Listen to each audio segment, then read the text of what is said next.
Bonjour à tous et bienvenue ce matin à l'heure des pros sur Europe 1 de 9h à 9h30 et sur CNews jusqu'à 10h30. Emmanuel Macron avait souhaité une clarification. Elle a eu lieu. La Macronie est rayée de la carte électorale et le choix est désormais clair. Soit les Français souhaitent voir Jean-Luc Mélenchon à Matignon.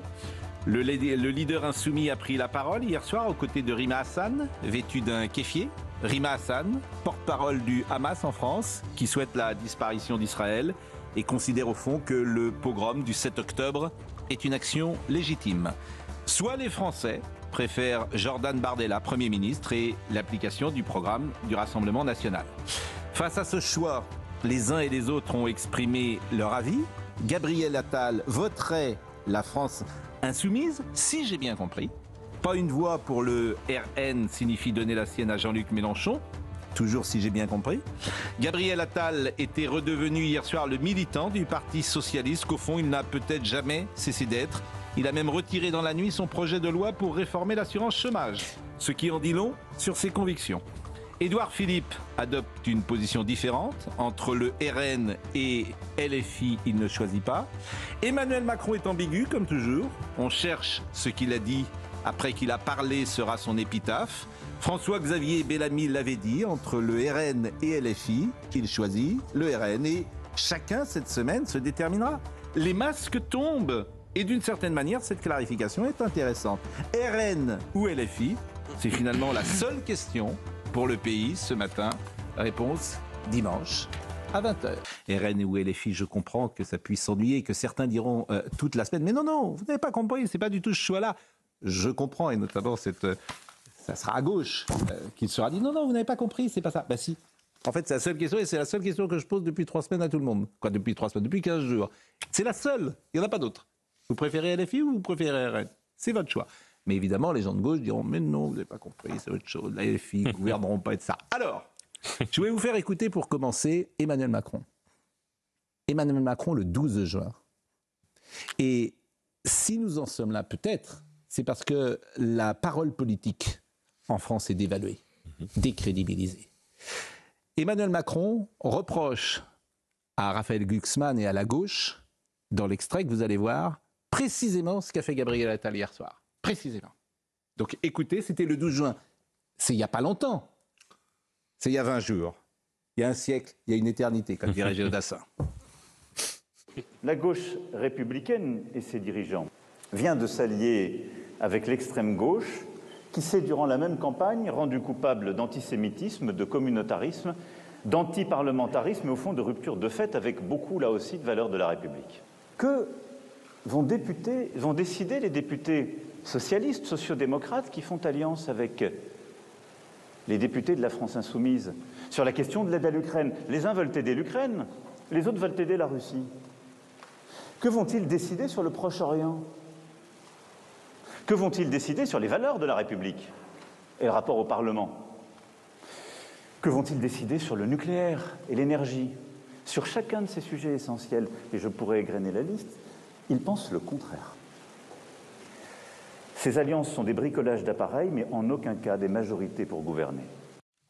Et c'est ce que fait Gabriel Attal depuis hier soir. La gauche républicaine et ses dirigeants viennent de s'allier avec l'extrême gauche, qui durant la campagne s'est rendu coupable d'antisémitisme, de communautarisme, d'antiparlementarisme. Et malgré ça, vous avez hier soir le Premier ministre de la France qui dit pas une voix pour le RN. Bah, c'est les gens qui décideront. Mais ce qui est quand même sidérant, c'est cette levée de bouclier contre le vote, en fait. C'est-à-dire, on peut dire, je ne suis pas d'accord avec un vote. Là, c'est pas ça, c'est vous excluez de l'humanité, c'est reparti pour la même rhétorique, si vous voulez. Ils sont malades, c'est l'extrême droite, vous dis-je.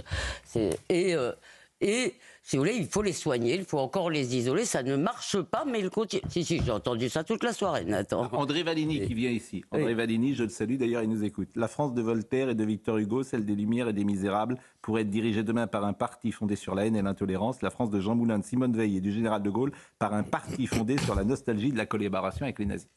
Et le pire, c'est qu'il... Mais ça vous fait sourire. Mais il est sincère, c'est ça André Valigny est un homme sincère. Sûr, et c'est ça qui est problématique. C'est-à-dire, si vous voulez, hier, on avait l'impression d'un choc spatio-temporel. D'un côté, on avait des gens, les députés du RN, bien propres sur eux, Bardella qui dit « je vais être le Premier ministre de tout, je vais respecter les institutions ». Elisabeth Lévy. Et sur les plateaux, des gens, si vous voulez, qui s'adressent à des nazis ou à des fascistes imaginaires. Donc, si vous voulez, ça peut pas marcher. Cette surdité à ce qui est dit dans le vote RN est sidérante, Nathan.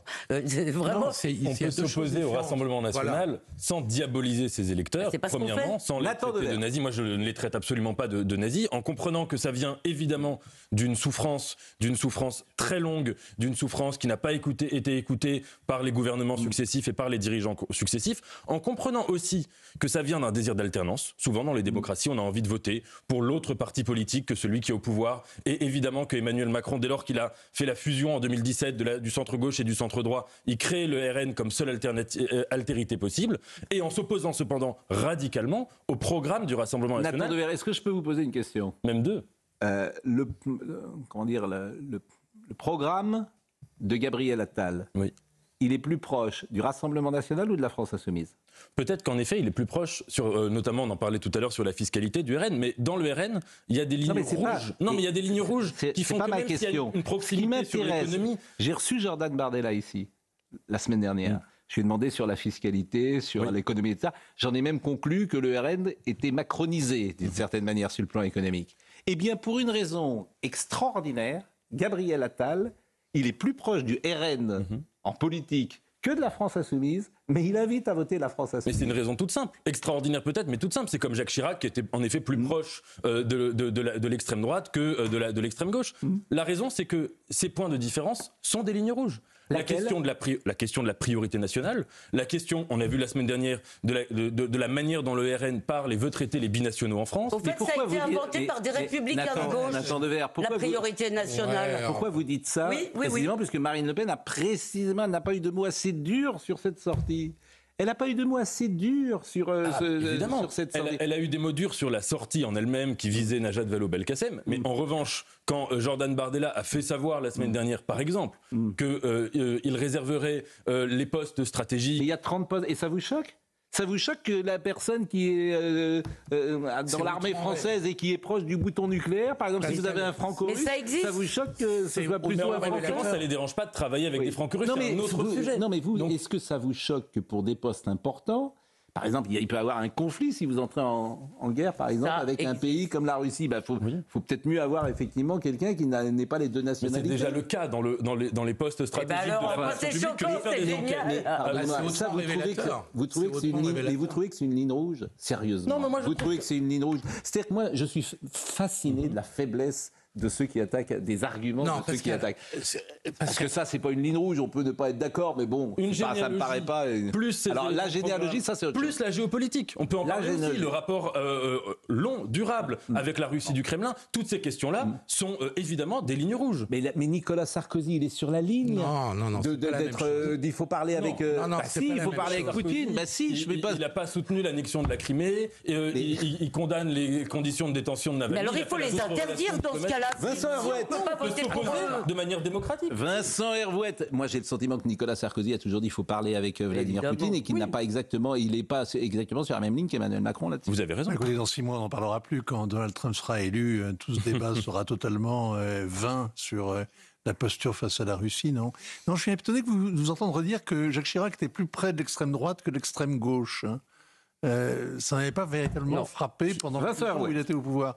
Par ailleurs, j'ai pas l'impression, pardonnez-moi Pascal, mais j'ai pas l'impression que ce soit le choix entre le Rassemblement national et le nouveau Front de gauche. J'ai plutôt l'impression que c'est le choix entre le Rassemblement national qui pourrait obtenir la majorité. Exactement. Et pas de majorité. Et puis, comment a dit le président là ? Il a parlé des bricoleurs d'appareils, c'est ça ? Les bricoleurs d'appareils. Oui, c'est le choix entre le chaos, c'est-à-dire une chambre ingouvernable et indissoluble, avec toutes sortes d'options de coalition, d'accords, un chaos dont il pourrait tirer profit pour se constituer une base qui paraît totalement irréelle et que moi je ne vois absolument pas se dessiner. Je ne vois pas du tout comment un gouvernement pourrait tenir pendant 3 ans. L'important pour manifestement... Un bordel permanent. Voilà, mais c'est l'important pour sauver la face. C'est une catastrophe, cette dissolution, pour Emmanuel Macron. pour lui et ceux qui l'ont conseillé. Ces gens qui pensent qu'ils connaissent la politique, qui connaissent la France, c'est une catastrophe. Donc la seule manière de sauver la face pour Emmanuel Macron, c'est qu'il n'y ait pas la majorité absolue. Et il dira, bon voilà, il sauvera la face comme ça, ils sont à 20%. Ouais. Philippe Guibert qui n'a pas parlé, puis après on écoutera des sujets. Non, je voulais reprendre la discussion sur RN et les filles. Moi, je pense que le RN n'a pas achevé sa mue, pour toutes les raisons qu'a dites Nathan. C'est-à-dire que Marine Le Pen a fait évoluer, notamment la direction du RN, mais quand vous grattez un peu la base du RN, les candidats du RN, vous vous rendez compte que vous avez 15 candidats RN qui ont été scrutateurs de Poutine. Je ne sais pas si vous imaginez ce que c'est que d'être témoin de moralité d'un scrutin organisé par Poutine. C'est quand même un déni de démocratie total. Donc il y a une évolution entre Marine Le Pen qui a fait évoluer le discours du RN et puis la base du RN où vous trouvez des gens honnêtement pas recommandables du tout et pas forcément très fréquentables. À partir de là... les gens qui vont... fêter le 7 octobre, le président Chavez et l'anniversaire de la Révolution. J'allais y venir. Bolivarienne. Et donc pour moi, la position claire et facile, c'est ni RN ni LFI. C'est ça ma position personnelle. La Suisse.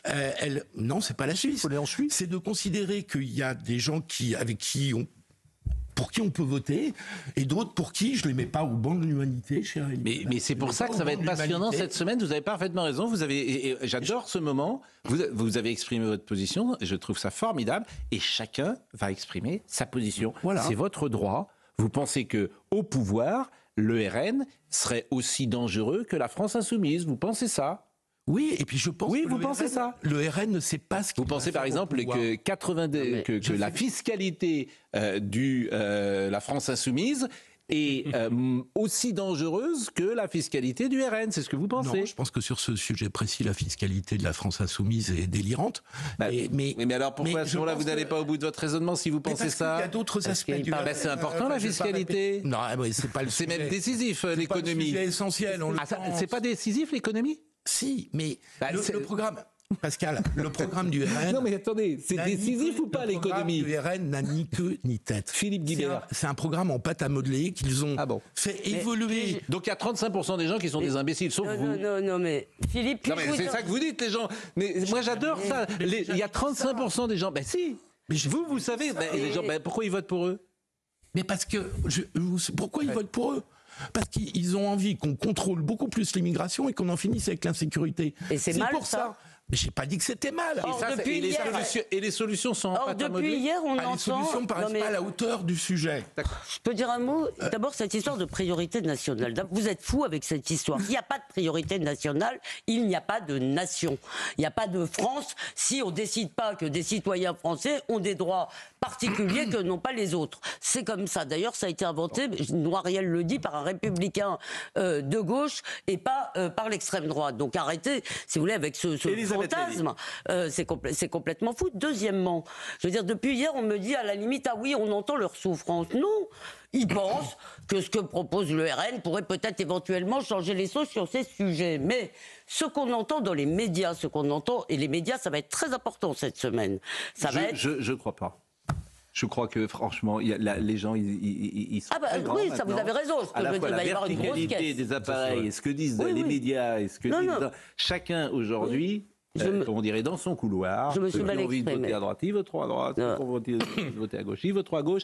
Et en fait, même par rapport aux législatives, si tu fais le total des voix de gauche, des européennes, si tu mets Europe Écologie, tu arrives au même nombre de 28%. Ils étaient à 32%.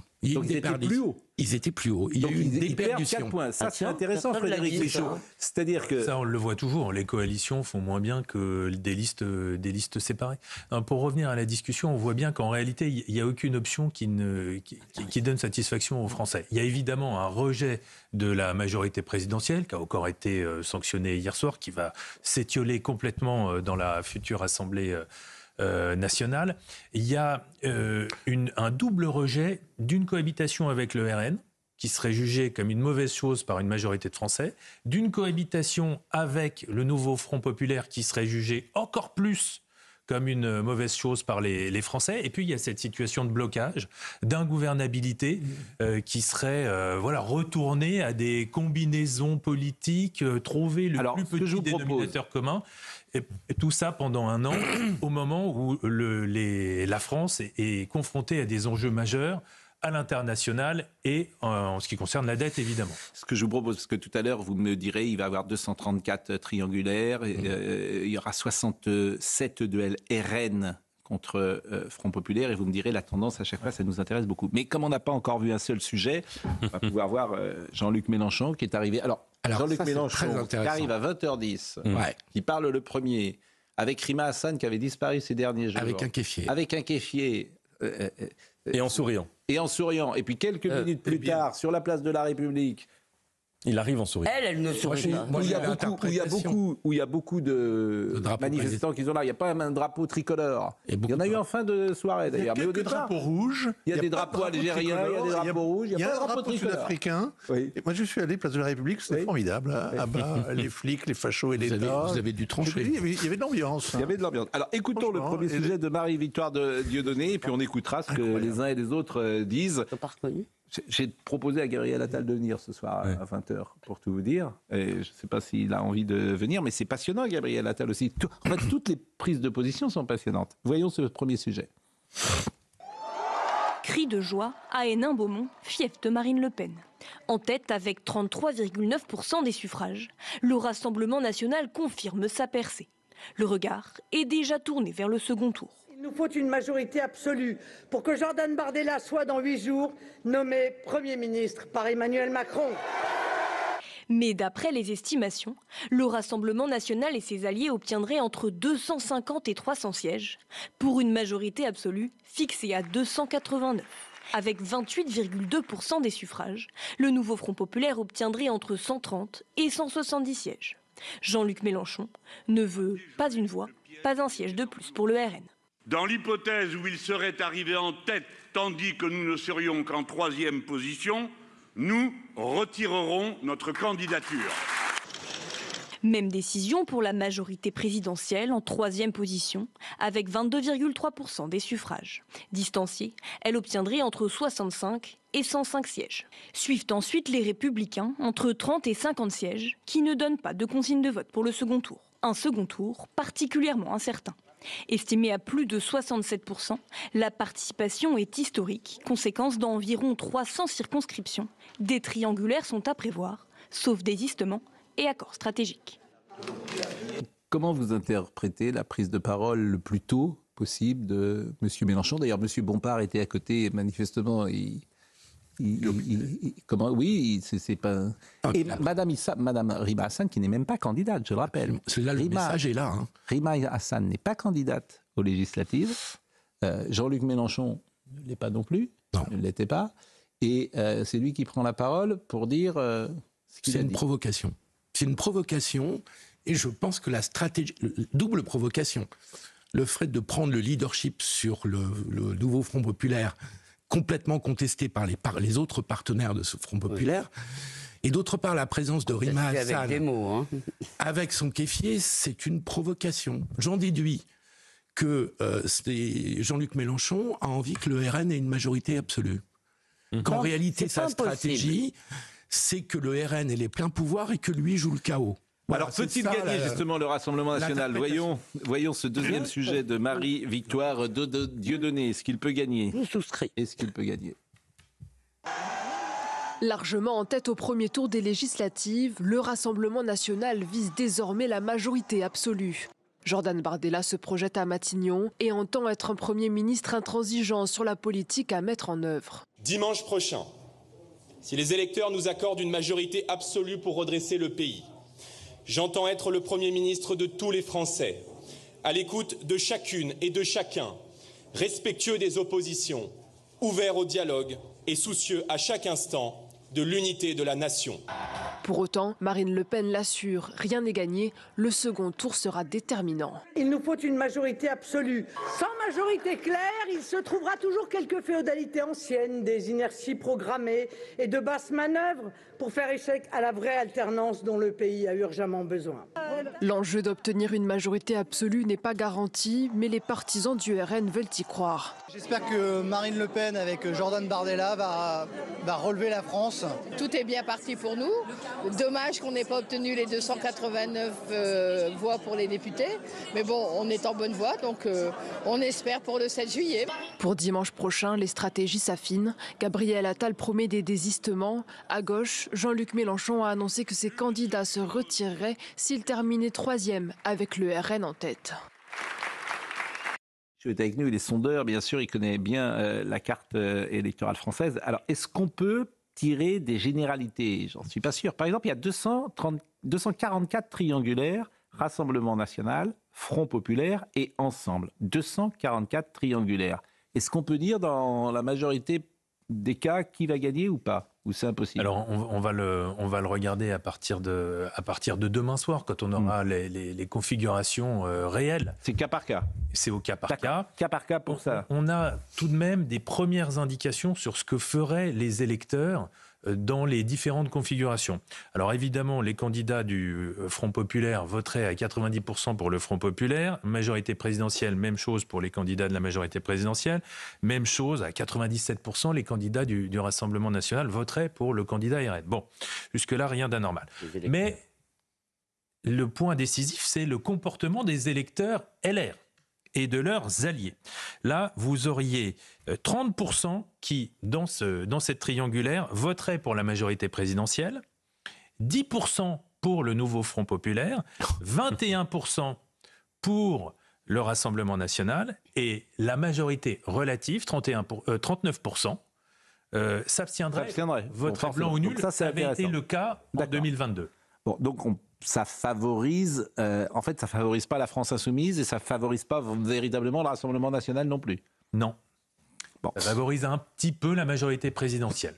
Bon, comme il est déjà 9h24 et que nous allons revoir Monsieur Pavlenko qui était là ce matin entre 7h et 9h sur... même 6h et 9h, vous étiez là, je crois. 7h et 9h sur Europe 1. Alors 7h, 9h. 7h, 9h. Eh bien, on va vous écouter sur Europe 1, puisque l'émission de Thomas Huil, exceptionnellement, n'a pas lieu pour des raisons d'actualité. Merci Dimitri et bonne émission à vous. On vous retrouve tout à l'heure sur Europe 1. On se retrouve effectivement tout à l'heure.